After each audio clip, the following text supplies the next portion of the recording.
Hello guys, कैसे हैं आप सब। जी हाँ दोस्तों, जैसे कि आपने पार्ट 1 में देखा, उस बुढ़िया को सज़ाए मौत दी जा रही होती है, लेकिन उसका खुद ही दम निकल जाता है। जी हाँ दोस्तों, उसी स्टोरी का पार्ट 2 में सुनाने जा रही हूँ। चलें चलते हैं पार्ट 2 की तरफ। जी हाँ दोस्तों, उस बुढ़िया को काफ़ी टाइम हो चुका होता है मरे हुए। उस गांव के अंदर किसी के बेटे की शादी बहुत धूमधाम से हो रही होती है, लेकिन गांव वालों के दिल में भी डर खौफ होता है, क्योंकि उनका बेटा पूरे 18 साल का हो चुका है। अब उसकी वो शादी कर रहे हैं। जी हाँ दोस्तों, शादी की रात ही उसके साथ वही सब कुछ पेश आता है। जैसे ही दुल्हन अपने रूम में जाती है, लड़का भी अपने रूम में जाता है, और जैसे ही उनकी खिड़की पे दस्तखत होती है, लड़का फ़ौरन खिड़की खोल के देखता है। वो समझता है शायद मेरे दोस्तों ने मेरे साथ मजाक किया है। जैसे ही वो लड़का खिड़की खोलता है, सामने वो माई नज़र आती है और कहती है, माई मुझे रोटी दे।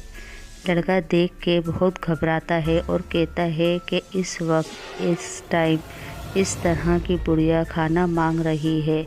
चलो मैं चल के इसे कुछ खाना दे देता हूँ, शायद भूखी होगी। वो उस बेचारे को क्या मालूम था कि वो बुढ़िया नहीं, उसकी मौत है। जी हाँ दोस्तों, जैसे ही वो लड़का अपने किचन से खाना लेकर उस बुढ़िया के लिए जाता है, वैसे ही बुढ़िया को देता है। बुढ़िया फ़ौरन उसे पकड़ के उसका खून पी लेती है। वो लड़का एकदम ही मर जाता है। जी हाँ दोस्तों, उनका शादी घर मातम बन जाता है और उनके गांव के अंदर एक और खौफ की लहर उठ पड़ती है। जैसे जैसे दिन बढ़ते हैं, वैसी वैसी गांव वाले और परेशान हो रहे होते हैं, क्योंकि दोस्तों गांव के अंदर लड़के भी होते हैं, पर छोटे होते हैं। जो इसका बेटा जवान होता है, उसको वो मार देती है। जी हाँ दोस्तों, एक दिन सरपंच का बेटा शहर से पढ़ाई करके वापस अपने गांव आता है। उसके माँ बाप उसे देखकर बहुत खुश होते हैं, लेकिन उसकी माँ के दिल में वही डर खौफ फैला हुआ होता है, और वो अपने बेटे को देखकर खुश भी होती है और अफसोस भी करती है कि ऐसा ना हो कल के उस माई का निशाना मेरा बेटा बन जाए।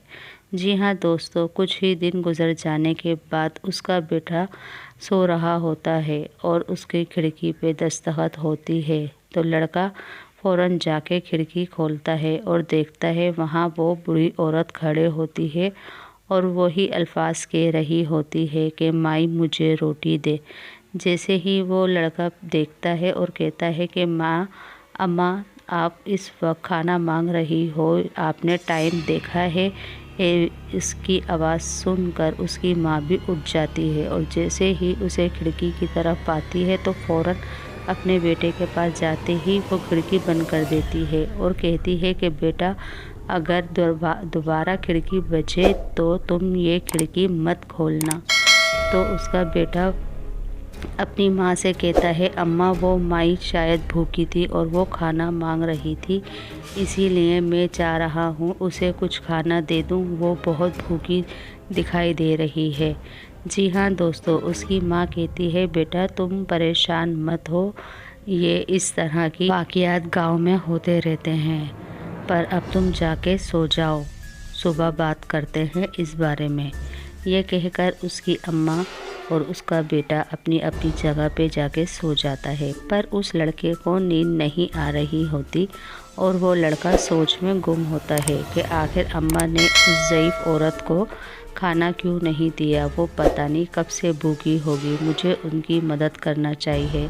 लड़का बेचारा ये सोचता सोचता ना मालूम उसकी कब में नींद लग जाती है और वो सो जाता है। दूसरे दिन सुबह के वक्त वो अपनी अम्मा से उसी ज़ईफ़ औरत के बारे में बात करता है।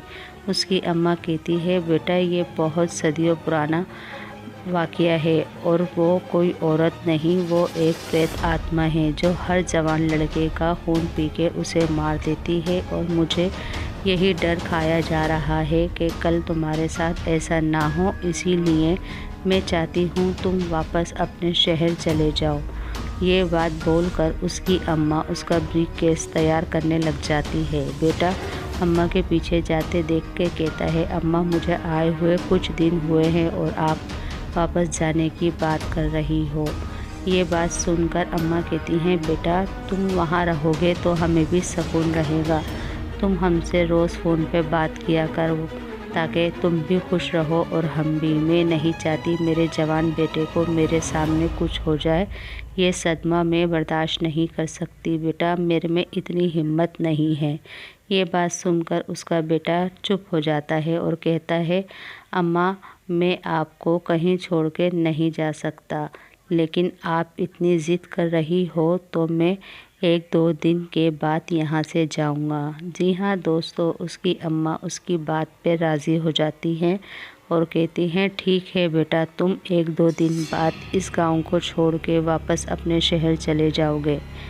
उसका बेटा भी राज़ी हो जाता है। जी हाँ दोस्तों, दूसरे दिन क्या होता है, फिर दरवाजे पे दस्तखत होती है। वो एकदम खिड़की देखता है, खिड़की खोलता है, खिड़की के सामने वो माई नहीं होती। जी हाँ दोस्तों, वो माई नहीं होती, वो दरवाज़े पे खड़ी होकर दस्तखत दे रही होती है। फिर उस लड़के को आवाज़ आती है, माई मुझे रोटी दे, मुझे बहुत भूख लग रही है, मैं काफ़ी सदियों से भूखी हूँ, मुझे रोटी दे माई, मुझे रोटी दे। इस तरह कह रही होती है। वो लड़का कहता है, काश के मैं इनकी मदद कर सकता, लेकिन मैं इतना बुज़दिल इंसान नहीं हूँ कि वो माई भूखी मर रही है और मैं यहाँ खामोशी से बैठकर सारा ड्रामा देखता रहूं। ये बात कहकर अपने दिल में फ़ौरन उठ के अपने किचन में जाके कुछ खाना लेता है और उस माई को देने के लिए जाता है। और जैसे ही वो लड़का खाना देता है, माई उसे पकड़ के उसका खून पी के उसे मार देती है। जी हाँ दोस्तों, ये कहानी बिल्कुल सच है और इस तरह होता है। गांव के वाक़यात आप लोगों ने सभी ने सुने होंगे कि गांव में तरह तरह के वाक़यात होते हैं।